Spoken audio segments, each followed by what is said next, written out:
الصبح بدا من طلعته.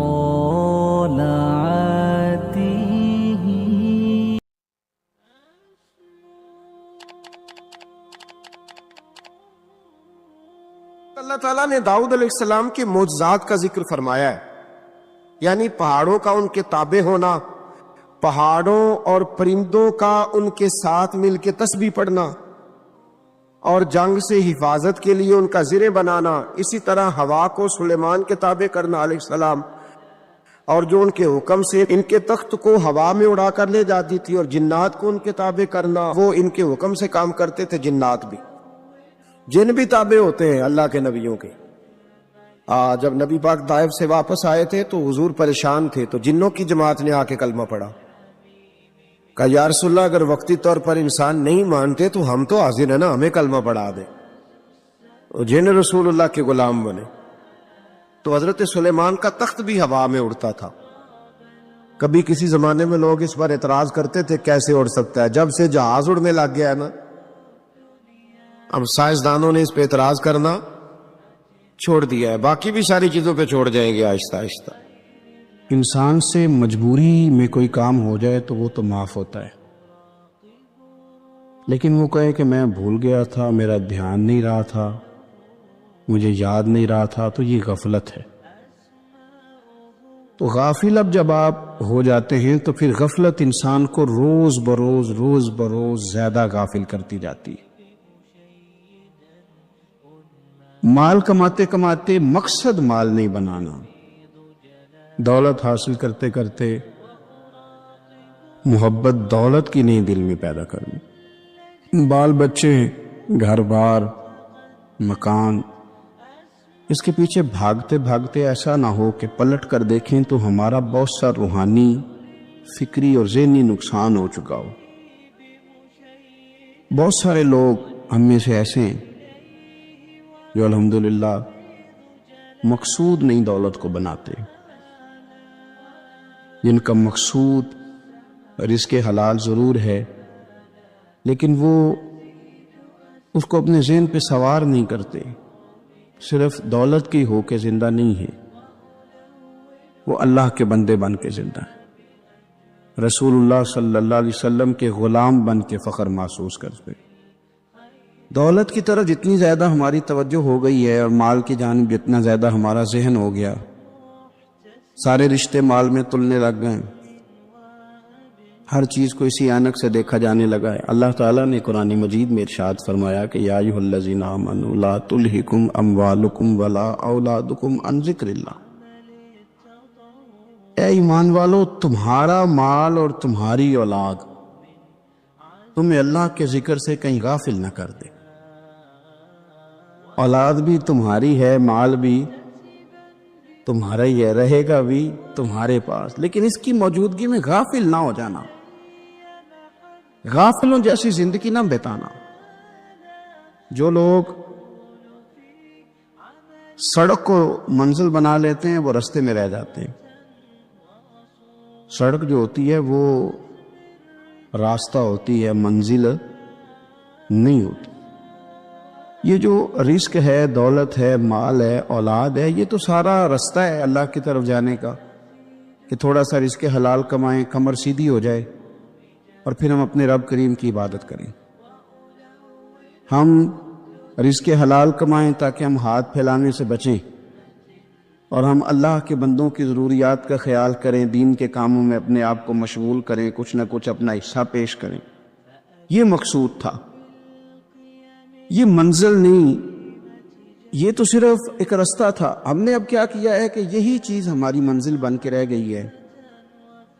رات پیسے گننا، سویرے اٹھ کے پھر گننا شروع کر دینا، پیسوں میں رشتوں کو تولنا، پیسے کے ساتھ ہی اپنے آپ کو ہر وقت لگائے رکھنا، الجھ کے رہ گئے ہیں لوگ، الجھ کے، اور پھر کوئی بندہ جیت نہیں رہا۔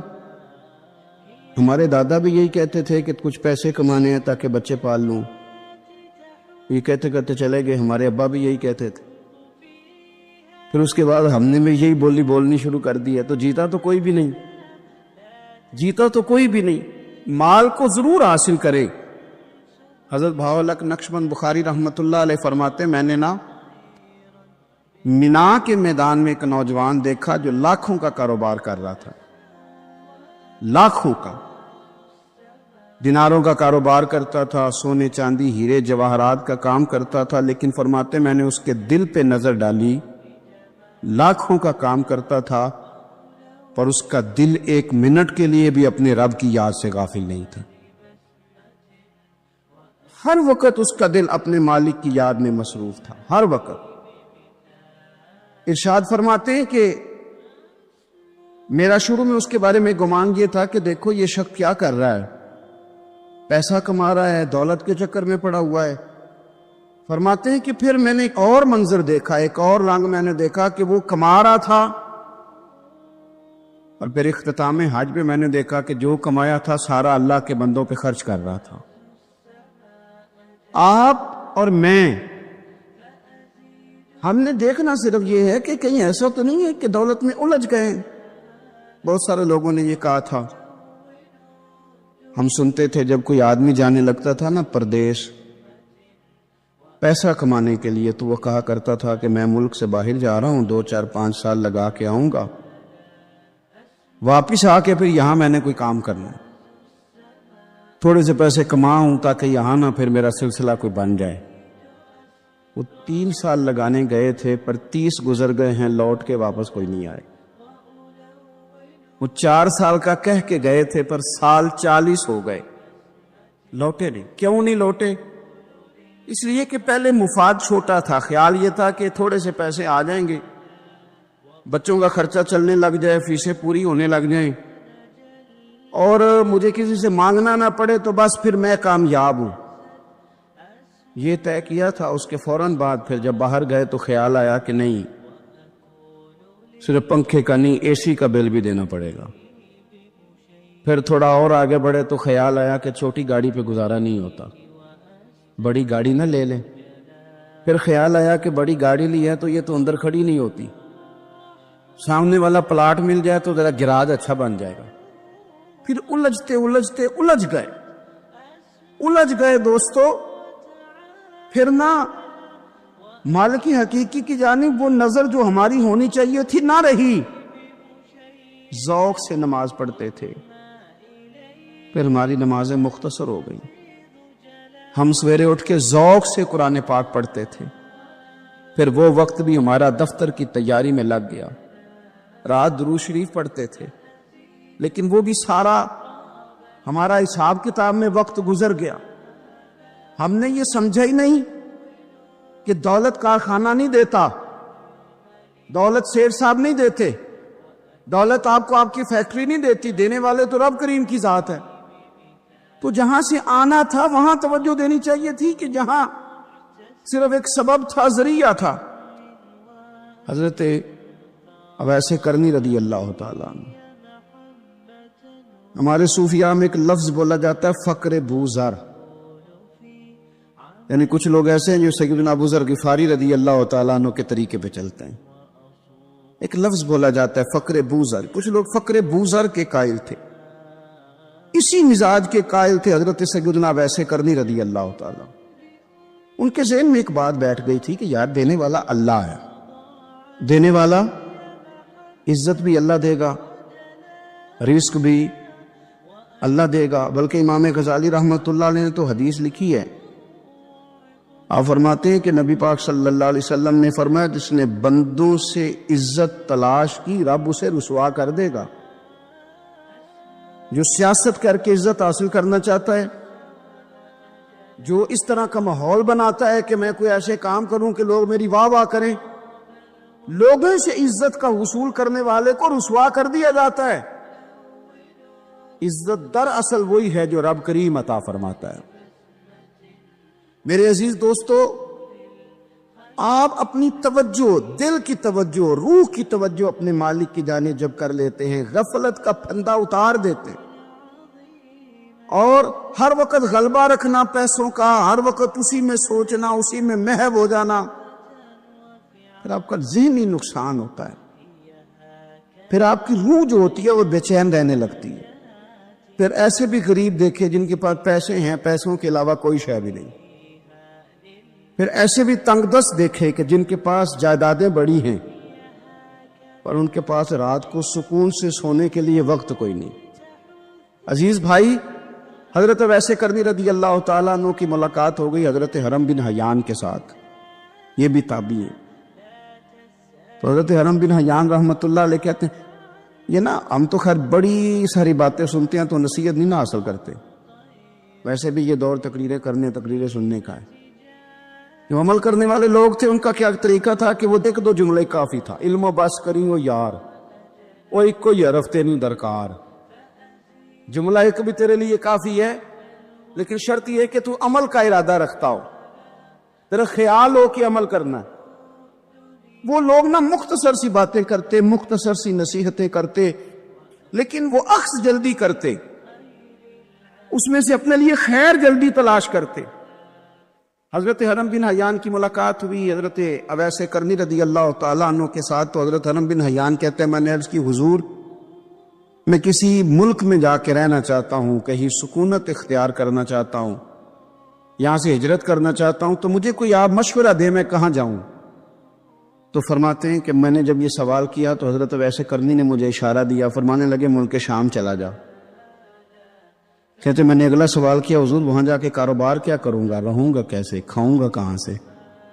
تو فرماتے ہیں حضرت ویس کرنی نے رومال اٹھایا، کندھے پہ رکھا اور چلنے لگے. میں نے کہا حضور آپ نے سوال کا جواب ہی نہیں دیا.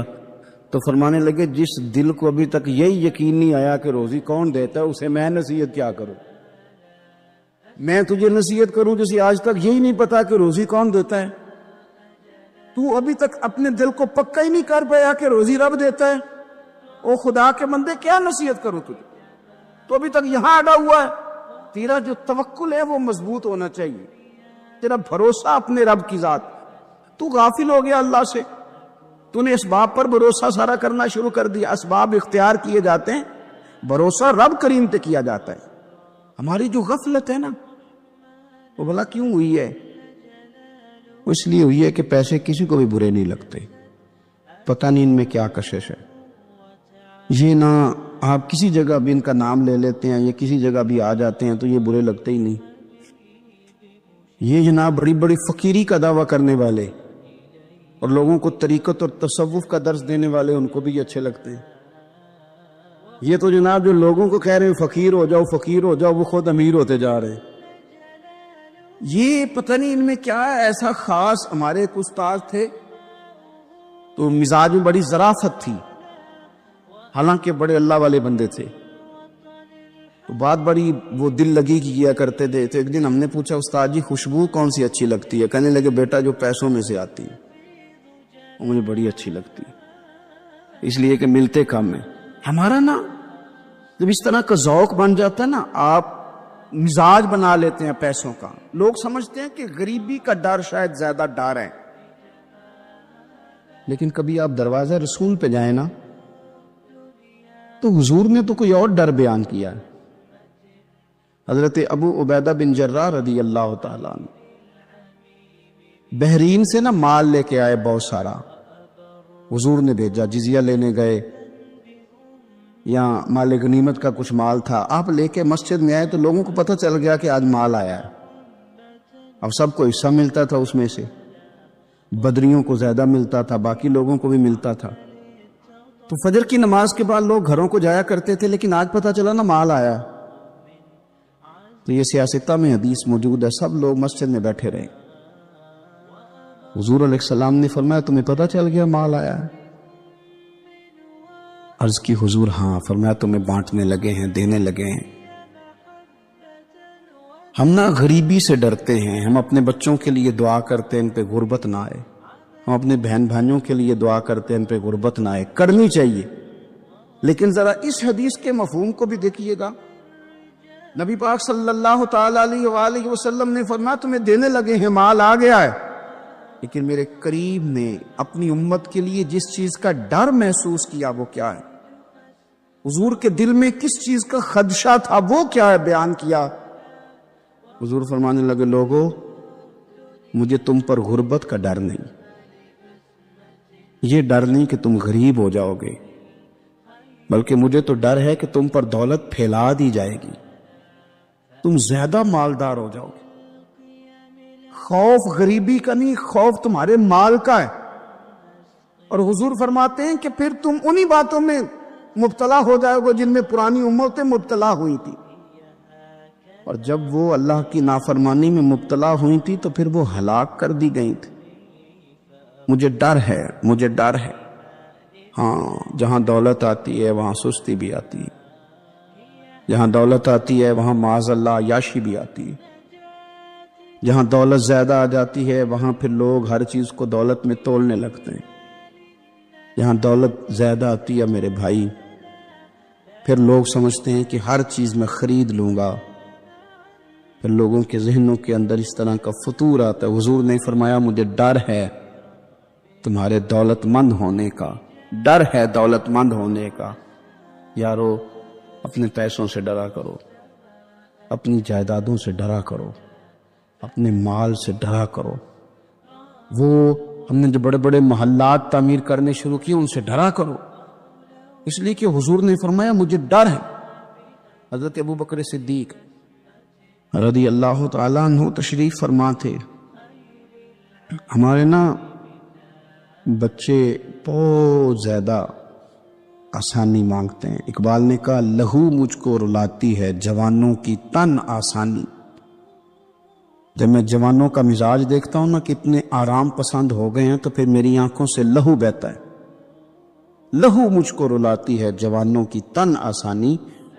ان کا وجود اتنا آسانی کا ماحول لینا چاہتا ہے، ذرا سی بھی کوئی تکلیف آپ دیکھ لیں، لائٹ بند ہو جائے تو مصیبت کھڑی ہو جاتی، کسی جگہ چند منٹ کے لیے آدھے گھنٹے کے لیے ٹریفک بند ہو جائے تو مثلاً کیا ہو جائے گا، لیکن یہ کہ طبیعتوں میں تلخی، اور جب وہ گاڑیاں آہستہ آہستہ چلتی ہیں تو ایک دوسرے سے آگے بڑھنے کی وہ شدت، وہ ہمارے مزاج میں ایک دوسرے کے بارے میں دل میں بڑے بڑے جملے، کیوں؟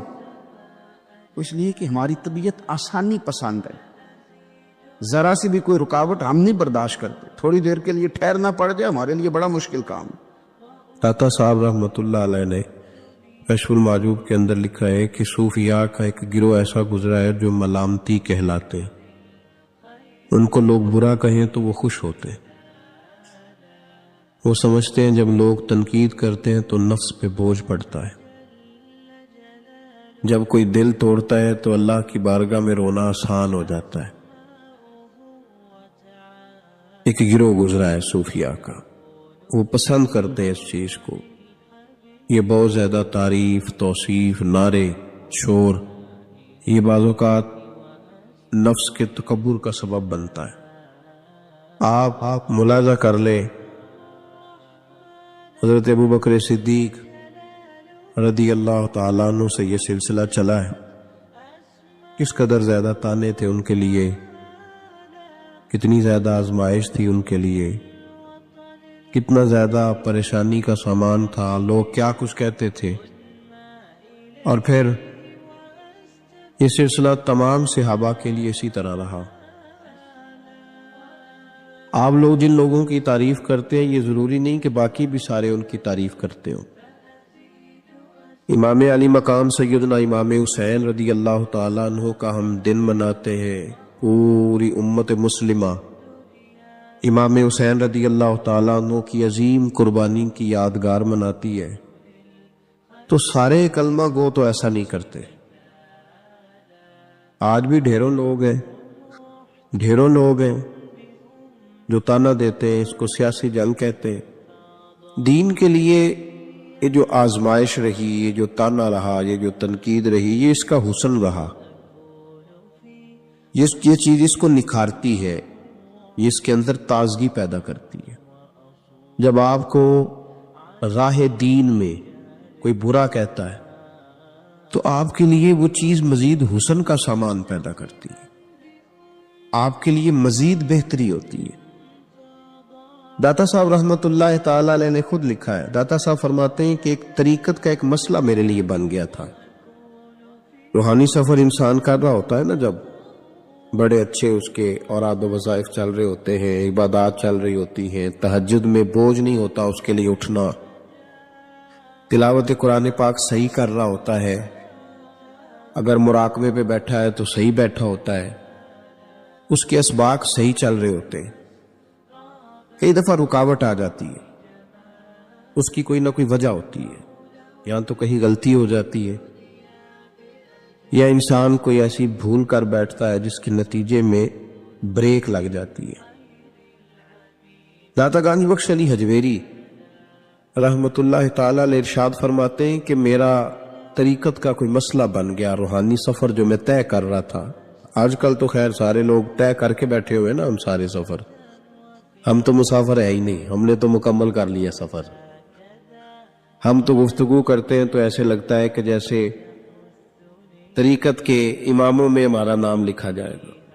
بالکل ہم کوئی ماحول ہی نہیں ایسا کہ کوئی سیکھے، کوئی پوچھے، کوئی سوال کرے، کوئی آگے بڑھنے کی کوشش کرے، مزاج نہیں رہا ہمارا۔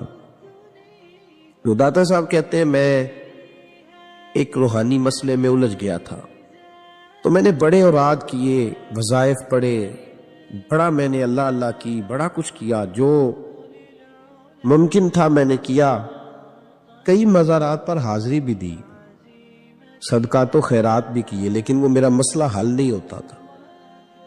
وہ ایسا مسئلہ تھا جو الجھ گیا، مجھ سے حل نہیں ہو رہا تھا۔ آپ فرماتے ہیں میں چلتے چلتے ایک مسجد میں گیا تو وہاں کچھ درویش بیٹھے تھے، درویش، اور وہ عجیب مجذوب صفت لوگ تھے، ایک گروہ ان کا پورا بیٹھا ہوا تھا۔ فرماتے ہیں انہوں نے میری طرف دیکھا تو میرا مذاق اڑانا شروع کر دیا، پھر انہوں نے خربوزے کھانے شروع کیے، وہ خربوزہ کھاتے تھے اور چھلکے مجھے مارتے تھے۔ آپ فرماتے ہیں وہ چھلکے مار کے پھر ہنستے تھے، پھبتیاں کستے تھے، میرا مذاق اڑاتے تھے۔ فرماتے ہیں وہ میرا مسئلہ جو کئی دنوں کا اٹکا ہوا تھا، حل نہیں ہو رہا تھا، ان کی یہ حرکت کرنے سے میرا وہ والا مسئلہ اللہ نے حل فرما دیا۔ میرے اندر وہ تازگی پیدا ہو گئی۔ جب کوئی شخص خبر لاتا ہے نا آپ کے لیے جب کوئی خبر لاتا ہے کہ فلاں نے آپ کو برا کہا، تو اس میں محاذ نہیں قائم کرنا چاہیے۔ ایک ہم لوگ محاذ بنا لیتے ہیں، جو موقع ہماری عین اصلاح کا ہوتا ہے، جس میں ہمارے لیے بڑے اسباق ہوتے ہیں، ہماری بہتری بہت زیادہ اس کے اندر مضمر ہوتی ہے، ہم اس کو سمجھتے ہی نہیں۔ یہ جو دین کے لیے تانا ہوتا ہے نا، جے کر یہ تانے نصیب ہو جائیں ہمیں، اگر ہمارے مقدر میں آ جائیں یہ تانے، تو یہ بڑا فائدہ کریں گے، یہ نفع کریں گے۔ بہت سارے تانے ہم برداشت کرتے ہیں، لوگ بہت ساری برادریوں کو اچھا نہیں سمجھتے، ہم سہتے ہیں، ابھی کوئی برادری چھوڑ کے نکلا تو نہیں۔ بہت سارے لوگ بہت ساری چیزوں کو اچھا نہیں سمجھتے، لیکن ہم نے احتجاج تو نہیں کیا۔ مذہب کے معاملے میں ذرا سا ہلکا سا کو تانا دیتا ہے۔ میں نے کہا کہ آپ دیکھیں نا داتا صاحب نے کتنی خدمت کی، تو کیا سارے لوگ اچھا کہتے ہیں داتا صاحب کے مزار کو؟ آج بھی اتنی لمبی زبانیں نکال کے لوگ کہتے نہیں وہ شرک کا اڈا ہے، معاذ اللہ۔ بابا فرید علیہ رحمہ زہد الانبیاء، شیخ الاسلام، تو کیا ساری دنیا ان کو صحیح کہہ رہی ہے آج بھی؟ تو یہ تو بھائی لطف ہے، آپ اس لطف کا رنگ کیوں خراب کرتے؟ اس کا ذائقہ لے، اس طرف بھی توجہ کریں، اس پر غور کریں۔ میرے اعلیٰ حضرت فاضل بریلوی رحمت اللہ تعالی علیہ، اعلیٰ حضرت رحمت اللہ علیہ کے زمانے میں لوگ انہیں مجدد کہتے تھے، ان کے زمانے میں ہی انہیں امام اہل سنت کہا جاتا تھا۔ ان کے دور میں بڑے بڑے شیخ الحدیث، بڑے بڑے لوگ ان کی بارگاہ میں آ کے بیٹھا کرتے تھے۔ سید دیدار علی شاہ صاحب رحمت اللہ علیہ عمر میں ان سے بڑے تھے، لیکن پھر بھی ان کی خدمت میں آ کے بیٹھتے تھے۔ صدر اللہ فاضل سید نعیم الدین مراد آبادی جیسی شخصیات ان کی بارگاہ میں رات کو بیٹھا کرتے تھے۔ بڑے بڑے قیمتی لوگ، حضرت محدث سورتی، یہ مرید تھے مولانا فضل الرحمان گنج مراد آبادی رحمت اللہ علیہ کے، اور پڑھا بھی انہی سے، خلافت بھی انہی سے، سارا سلسلہ انہی سے، لیکن ہر وقت اعلیٰ حضرت کے پاس بیٹھے رہتے تھے، اور عمر بھی اعلیٰ حضرت سے زیادہ تھی۔ تو کچھ لوگوں نے کہا کہ سارا سلسلہ وہاں ہے، بیٹھے یہاں رہتے ہو، فرمانے لگے یار جو ایمان کی لذت ان کے پاس ملی ہے وہ کسی اور جگہ نہیں ملی، ہر چیز اپنی جگہ پہ، لیکن اس کے ساتھ ساتھ ایک دوسرا پہلو بھی تھا۔ جس طرح آج لوگوں نے شور ڈالا ہے نا، اتنی تنقید شاید کسی شخص پہ ہوتی ہو اتنی فاضل بریلوی پہ معاذ اللہ کی جاتی ہے۔ لوگ بدعتی کہہ کے، قبر پرست کہہ کے، بڑا کچھ کہہ کے تانے نہیں دیتے، انہیں الزامات نہیں لگتے۔ تو یہ آج نہیں شروع ہوئے، اس زمانے میں بھی یہ سلسلہ جاری تھا۔ حضرت مولانا ظفر الدین صاحب بہاری رحمت اللہ تعالی علیہ بہت بڑے عالم تھے، بخاری کی شرح فرمائی، اور اعلیٰ حضرت کے خلفاء میں سے تھے، بڑے قابل آدمی تھے، بہت بڑے عالم تھے، تو پیار بھی بڑا تھا۔ جس سے محبت ہوتی ہے اس کی غیرت بھی انسان کے دل میں ہونی چاہیے۔ تو خطوط پڑھنے کی اور جواب دینے کی ڈیوٹی بھی حضرت مولانا ظفر الدین بہاری رحمت اللہ علیہ کی تھی۔ تشریف فرما تھے، بیٹھے ہوئے تھے، تو خط آتے تھے۔ اب ہمارے ہاں ٹیلی فون آتے ہیں، کام آسان ہو گیا ہے، پرانے زمانے میں خطوط آیا کرتے تھے، اور خطوط کے جواب لکھنا ایک بہت بڑا کام ہوتا تھا۔ باقاعدہ مشائخ کے پاس کچھ لوگ ایسے موجود ہوتے تھے جو صرف خطوط کے جواب دیتے تھے، اور اگر کوئی فتوے کا معاملہ ہوتا تھا تو وہ فاضل بریلوی علیہ رحمہ خود لکھا کرتے تھے۔ تو خط کچھ آئے، مولانا ظفر الدین بہاری رحمت اللہ علیہ پڑھنے لگے، سنانے لگے، جواب اعلیٰ حضرت فرمانے لگے، وہ لکھنے لگے۔ تو ان خطوط کے اندر 2-3 خطوط ایسے بھی آئے جس میں لوگوں نے اعلیٰ حضرت کو گالیاں لکھی ہوئی تھی، معاذ اللہ، بڑے سخت جملے کہے تھے، اور ایسی باتیں کہی تھی کہ جو وہ پڑھتے گئے تو انہیں جلال آتا گیا۔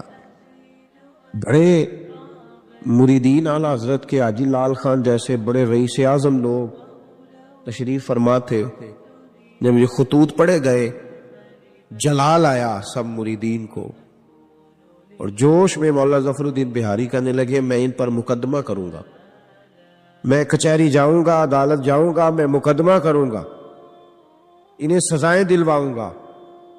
اعلیٰ حضرت رحمت اللہ علیہ مسکرا کے ان کا چہرہ دیکھنے لگے، فرمانے لگے اس طرح کر، ان کو بند کر، اور یہ میرے سے چابی لے، فلاں الماری کھول، اس کے فلاں دراز میں کچھ خط پڑے ہیں وہ بھی نکال کے لا۔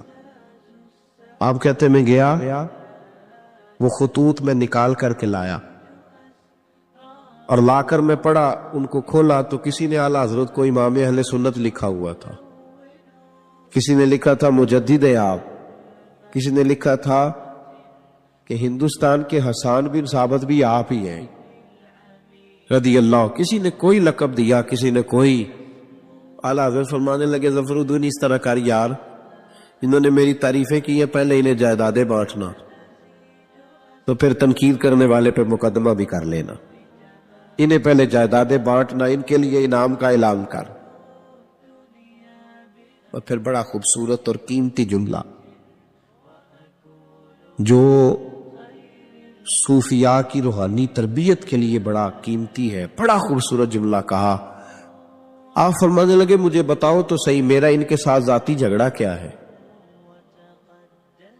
یہ جو مجھے گالیاں دیتے ہیں، میرا جھگڑا کیا ہے ان کے ساتھ؟ کوئی زمین کا میرا ان کے ساتھ لین دین کا معاملہ؟ کیا جھگڑا ہے؟ جھگڑا یہ ہے کہ یہ کہتے ہیں جیسا علم نبی پاک کو ہے ویسا جانوروں پاگلوں سب کو ہے، تو میں انہیں کہتا ہوں تم کفر بکتے ہو۔ یہ کہتے ہیں لاٹھی تو فائدہ دیتی ہے، محمد اور علی تو اتنا فائدہ بھی نہیں دیتے، تو میں انہیں کہتا ہوں تم کفر بکتے ہو۔ یہ کہتے ہیں اللہ جھوٹ بول سکتا ہے معاذ اللہ، تو میں کہتا ہوں تم کفر بکتے ہو۔ یہ کہتے ہیں حضور کے بعد بھی کوئی نبی آئے تو ختم نبوت میں فرق نہیں پڑتا، تو میں کہتا ہوں تم کفر بکتے ہو۔ یہ کہتے ہیں گدھے بیل کا خیال آئے تو نماز نہیں ٹوٹتی، نبی پاک کا آ جائے تو ٹوٹ جاتی ہے۔ تو فرمایا میں انہیں کہتا ہوں میرا ان کے ساتھ جھگڑا کیا ہے؟ یہ بس جھگڑا ہے۔ فرمایا چل ظفر الدین انہیں مجھے گالیاں نکالنے دے، جب تک مجھے گالیاں لکھتے رہیں گے میرے نبی کی توہین میں تو کوئی جملہ نہیں نہ لکھیں گے، لکھنے دے مجھے گالیاں۔ جے کر یار دے نام دا ملے میڑا، چولی پا لئیے پنجے سٹیے نا، تو یہ کر یار دے نام دی ملے سولی، جھوٹا جھوٹ لئیے پیشا ہٹی۔ ہمارے بزرگوں نے ہمیں سکھایا ہے ملامت نفع کی چیز ہے. جب آپ حق بات کہتے ہیں تو بہت سارے لوگ ایسے ہوتے ہیں جن کو وہ بات اچھی نہیں لگتی. اپنی طبیعت کے اندر یہ تازگی پیدا کریں. درس یہ ہے آج کا کہ یہ تازگی اپنی طبیعت میں پیدا کریں اور بڑی جلدی پریشان ہو کے بکھر جانا. بلکہ کچھ ساتھی بکھرتے ہیں, کچھ بکھرتے بالکل بکھر جاتے. آپ بکھرے نہیں. اگر کوئی شخص 2 منٹ کے لیے کیا ہی دیتا ہے کہ پتہ ہے مجھے تو پہلے کیا تھا, آج تو نے وہاں جا کے داڑھی رکھ لی ہے, تو اس سے آپ کی داڑھی کا ثواب بڑھ جائے گا, کم نہیں ہوگا. اس سے آپ کا اجر اسے بڑھے گا, آپ کو فائدہ زیادہ ہوگا. جتنی نیکی دقت کے ساتھ ہوتی ہے اتنا اللہ اجر زیادہ عطا فرماتا ہے. تو آپ بڑی جلدی پریشان نہ ہوا کریں. بڑی جلدی آپ جو ہے وہ اس طرف توجہ نہ کیا کریں کہ یہ مجھے فلاں آدمی یہ کہہ رہا ہے تو اب کیا بنے گا, کس طرح کر کے یہ سلسلہ چلے گا. یہ ہمارے بزرگوں نے, ہمارے مشائخ نے, ہماری تربیت کرنے والوں نے یہ اسباق ہمیں پڑھائے کہ اس سے فائدہ ہوتا ہو, اس سے نفع ہوتا ہے. بہت سارے لوگ کہتے ہیں میں نے داڑھی رکھ لی تو میرے اندر بڑی کمی ہے. تو لوگ کہیں گے, بہت سارے لوگ تانا دیتے ہیں داڑھی رکھ کے تو اس طرح کرتا ہے. تو بھائی بات یہ ہے کہ داڑھی رکھنے کے بعد معصوم کون ہو جاتا ہے؟ یہ کس نے فتویٰ دیا ہے کہ جو رکھ لے وہ معصوم ہے, اب اس سے غلطی نہیں ہوگی؟ تو گناہ چھوڑنے کی کوشش کرنی چاہیے. بلکہ میرا تو نظریہ یہ ہے کہ داڑھی بہت سارے گناہوں سے بچا لیتی ہے بندے کو. بہت ساری گناہوں سے داڑھی بندے کو یہ محفوظ کر لیتی ہے. یہ چیزیں آپ کو بچائیں گی, آپ کا تعارف پڑ جائے گا, آپ کے لیے لوگ اچھے جملے کہنے لگ جائیں گے, خیر کا فکر آپ کے لیے ادا کیا جائے گا. اس لیے نیکی کے رستے میں جب کوئی آدمی کوئی کسی جگہ پہ کسی شخص کو برا کہے, پھر ایک اور سوال ہے, اس کا جواب بھی بڑا ضروری ہے. کہتے ہیں جب میں برا تھا مجھے کوئی تنگ نہیں کرتا تھا, کسی کی طاقت نہیں ہوتی تھی, اب میں اچھا ہو گیا ہوں تو سارے چڑھائی کر جاتے ہیں. او بھائی بات سنو, بڑی سادی سی بات. میں نے شاید پہلے بھی ایک دفعہ یہ جملہ کہا تھا آپ کو سمجھاتے ہوئے, پھر کہتا ہوں. میرے محبوب پاک صلی اللہ تعالی علیہ وسلم کی سیرت کے جو کمالات ہیں ان میں سے ایک بہت بڑا کمال یہ ہے کہ نبی پاک کی ذات تک لوگوں کی رسائی بڑی آسان تھی. آسان رسائی تھی. کسی کو مشکل, کسی کو دقت نہیں ہوتی تھی حضور تک پہنچنے میں, آسان رسائی. اگر کوئی شخص سمجھنے لگ گیا تیرے بارے میں کہ تجھے میں کچھ کہہ لوں گا تو اب یہ کچھ کہے گا نہیں, تو اس میں حرج کیا ہے؟ کیا حرج ہے؟ اور ایک نسخہ اور دے رہا ہوں, اس پہ بھی عمل کر کے دیکھیں. ایک ہوتا ہے کسی کے ساتھ لڑائی